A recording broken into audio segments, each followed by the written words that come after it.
Hello, hello.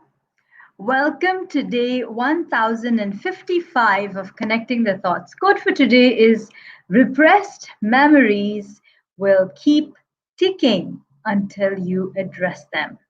And what do I mean when I say keep ticking? It's quite literally like a bomb. They will keep ticking until they explode in your face. So, repressed memories keep ticking until you address them. And how can we do that? What do I mean by that? And what is the exact story behind what I'm talking?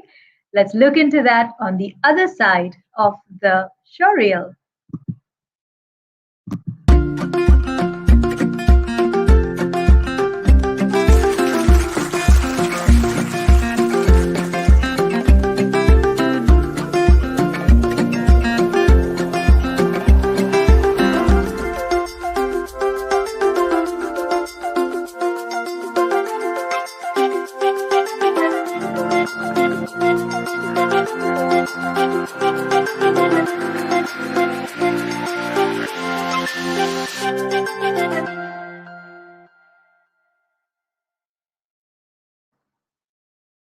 Welcome back. Welcome back on day 1055 of Connecting the Thoughts. Quote for today is Repressed memories keep ticking until you address them.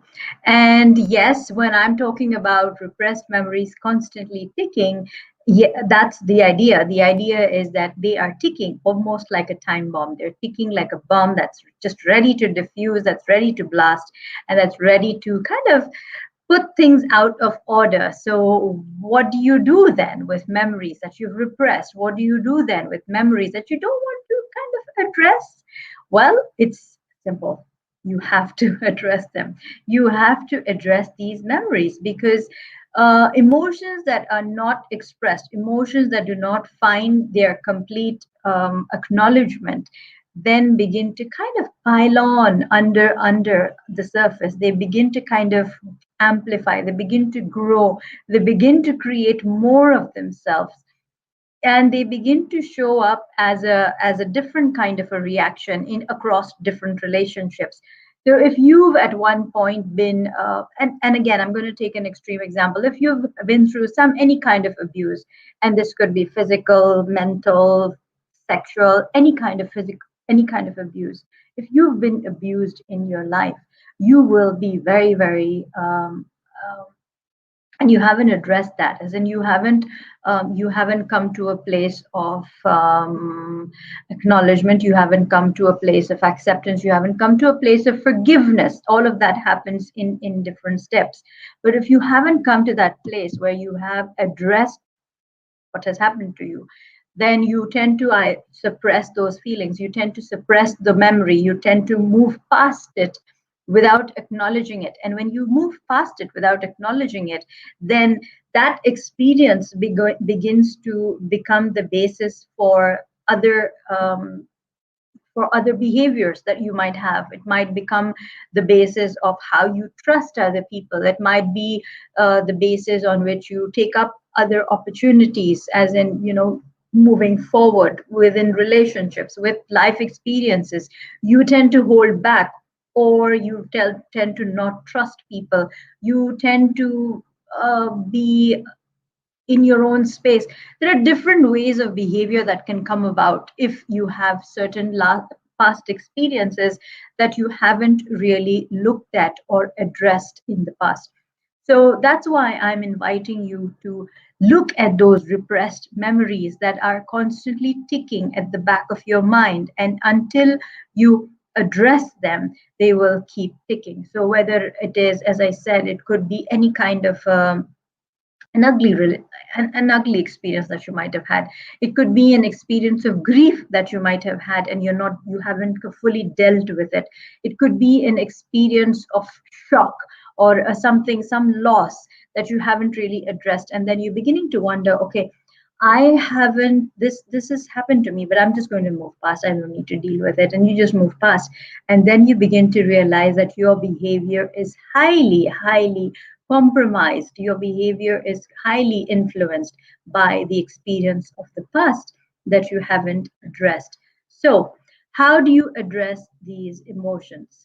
First of all, you address these emotions by taking a pause and understanding that yes, this has happened to me, acknowledging that yes, this has happened to me, and then coming to a place of acceptance, coming to a place of realization that yes, this situation has happened to me, this is how I felt about it, this is my memory related to it, and this is how I'm going to use the situation or use the learning from that situation to empower me, to take me to a place of power so that I can take brighter decisions, more bolder, more stronger, more confident decisions in the future when such a situation or something similar to that comes up.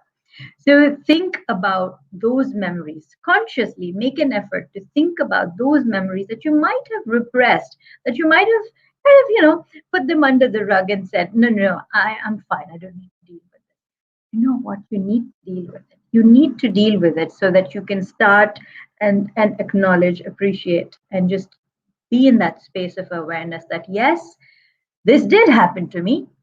This was my memory. This is how I felt about it. And this is how I'm going to deal with it. This is how I'm going to come to a place of acceptance. This is how I'm going to acknowledge myself for all that I've been through. And then this is how I'm going to deal with future such situations, or how I'm going to deal with anything new that comes up to me. And I begin to associate with that. So separate yourself from that memory just by coming to terms with it, acknowledging it that it is there, and then move forward. Reach out to me if there's something that we can work on. If this is something that you would like to work on, I do a lot of work when it comes to positive leadership, when it comes to relationships, when it comes to the conversations you're having in your mind and mindset. So write into me, send me a DM, let me know. We can definitely get on a one-to-one call, and we can work on this together as a coaching session. I'd love to be of value to you.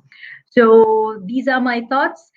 And it is super important that you address anything that you might be repressing underneath, as if it was a memory that you didn't want to kind of go there, because all the more reason, if you do not want to go there, is all the more reason for you to go there, because it is definitely in some way, shape, or form impacting the way you're showing up in your life now and today. So, do you really want your past to deplete your present and your potential future? I don't think so. We don't want that. So, write in, let me know how we can work on this together. I'll be happy to support you. And if this has been of value to you, please write in comments saying, I am strong. Please write in comments saying, I am strong. Tag a friend who needs to receive this message. And until tomorrow, keep smiling, keep shining, stay safe, and thank you for connecting the thoughts with me. Thank you so, so much. Thanks.